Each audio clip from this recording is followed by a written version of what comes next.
The problem is in the God of Islam. This is shocking, and unfortunately this is the reality about this God. He is a God of torture. He is a God, the deceit God. This is what he talks about himself. You are going to make millions, millions upon millions of Muslims very, very angry. I'm not trying to offend Muslims. I love them. Those Muslims are my family. But you are going to offend people, and you are going to put your life in danger, aren't you, by doing this? Some of them will be offended. Some of them will be offended. But I am sure, I believe that many of them will wake up. Some of them will try to kill you. They will. They will. If they will kill me, they will kill this body. But the question, what about my soul? What about my ideas? What about my beliefs that I shared with everybody? Will they be able to kill this? I don't think so.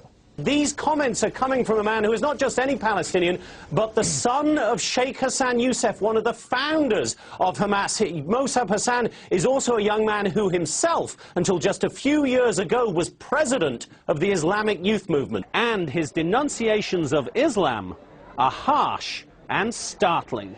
Every Muslim who read the Quran, if they allow themselves to listen to this Quran and believe in the same time that this is from God, I think they are sick and they need help.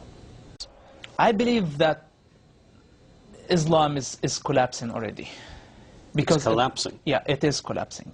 It looks from the outside, it's growing, but from the inside, it's completely collapsing. It's not giving answers to the people. It's not improving their lives. It's not helping them at all. Within 10 years, that's it.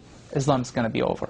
Hamas start to get suspicious about everybody, about themselves, about their wives, about their children, about everybody. If they torture, you're not allowed to say anything.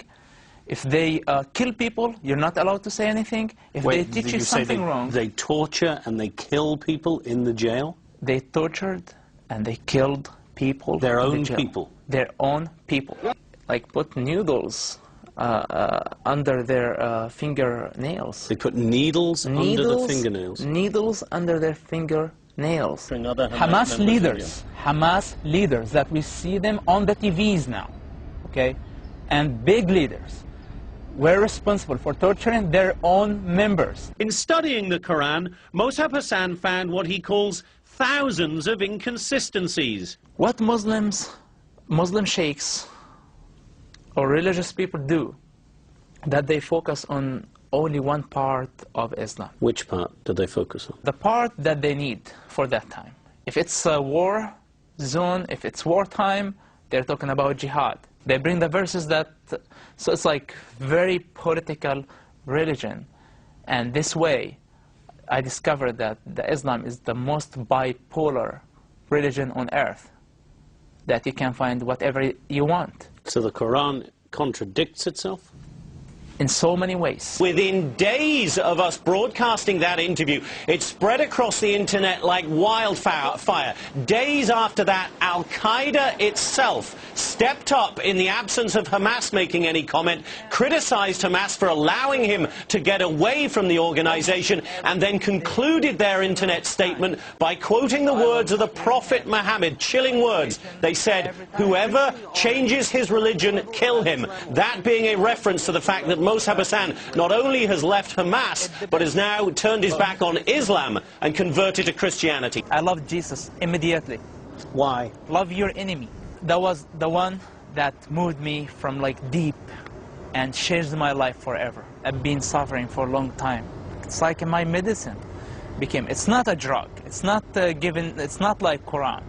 Quran is a drug. The Quran is a drug, you say? Islam is a drug. To be honest with you, being killed is not the worst thing can happen to me. But if my soul is dead, if I feel the responsibility and I don't say a word of truth, I will die every day. The biggest terrorist is the God of the Quran. I know this is very dangerous, and I know this is this will offend many people, but my goal not to offend them. What I'm saying, that the biggest terrorist is Allah of the Quran, the God of the Quran, the God of Islam. Since Yousef's book was published, his father, Sheikh Hassan Yousef, has publicly disowned his son. I want to ask you, of course, to pray for me and pray for my family. They were under lots of pressure. The last time I talked to my dad, he told me, I asked him to disown me because I know how difficult this is for them. And he told me this is not an option. I know their hearts. They're good people. But unfortunately, their God doesn't have a minimum amount of humanity. He unskinned their humanity. He wants them to be beasts. Our problem is with their God. Our problem is with their ideology. Please to understand the difference between Islam and Muslims. Please, Muslims are wonderful people. The worst criminal terrorist Muslim has moralities, responsibilities, logics than the God of the Quran.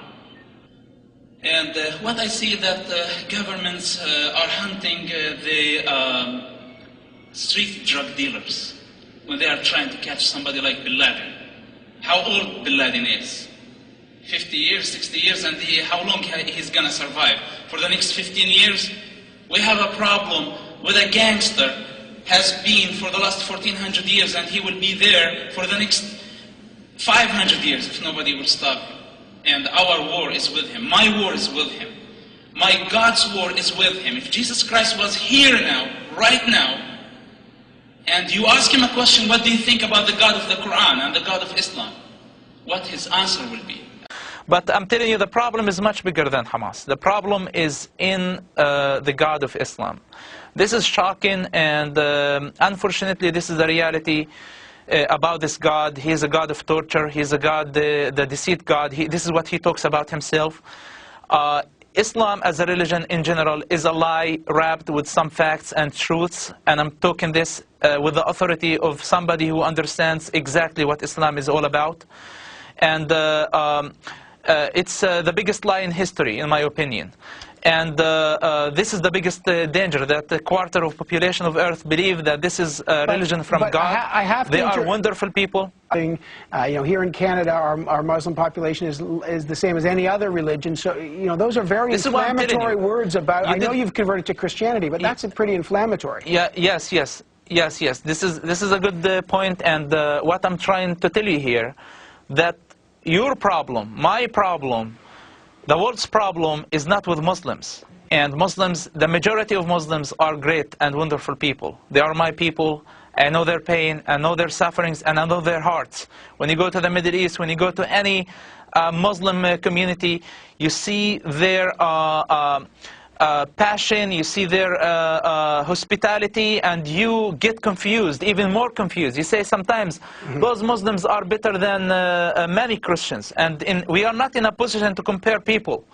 We are comparing ideologies. And I'm telling you that the minimum Muslim, the most criminal Muslim or terrorist has a minimum of morality, responsibility, logics more than his God. If you read the Quran, if you allow yourself to understand what the Quran is all about, you're going to figure this out yourself. Go to the Quran, Surah 9, verse 5, and you will find what the God of Quran is asking Muslims to do against everybody. Now, it's not Muslims' fault that they were born in that culture. It's not their fault that they were born as Muslims. But what we're telling them, understand your religion before you are offended. Those are realities about their religion, and they need to recognize that. Your father is the leader of Hamas in the West Bank. Didn't you feel that you are betraying your family, betraying his confidence, betraying the idea he dedicated his life to? How did I betray him? By saving his life, for example? I'm not doing him a favor. This is my dad. I know I rather to die and he doesn't get hurt. I look like a traitor because I am doing what my people need, not what my people want. You decided at some point to leave Islam altogether, and you converted to Christianity, right?